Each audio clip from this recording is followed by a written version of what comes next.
Iran যুদ্ধের কারণে জ্বালানি তেলের দাম ৪ বছরের মধ্যে সর্বোচ্চ পর্যায়ে পৌঁছানোয় এশিয়ার তেল আমদানিকারক দেশগুলোর জন্য বড় ধরনের অর্থনৈতিক চাপ সৃষ্টি হয়েছে।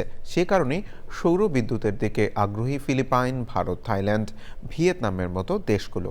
হরমুজ প্রণালীর উপর ইরানের নিয়ন্ত্রণের কারণে দক্ষিণ পূর্ব এশিয়ার দেশগুলোই সবচেয়ে বেশি ক্ষতিগ্রস্ত হয়েছে।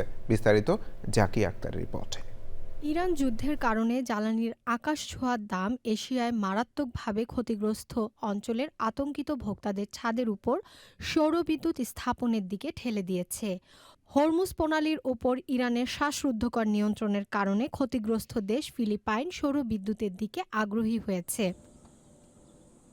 ফিলিপাইনের রাষ্ট্রপতি ফার্দিনান্দ মার্কোস জুনিয়র গত মাসে জাতীয় জ্বালানি জরুরি অবস্থা ঘোষণা করে বলেছেন, যুদ্ধের কারণে জ্বালানি সরবরাহ মারাত্মকভাবে কমে যাওয়ায় আসন্ন বিপদ সৃষ্টি হয়েছে।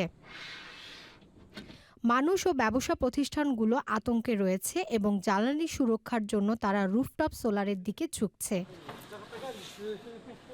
ইরান যুদ্ধের প্রথম ৬০ দিনে তেল ও গ্যাসের দাম আংশিকভাবে বেড়ে যাওয়ায় ফিলিপিনো ভোক্তা, ব্যবসা প্রতিষ্ঠান ও সরকারি সংস্থাগুলো $৬০০ মিলিয়ন বেশি ক্ষতিগ্রস্ত হয়েছে।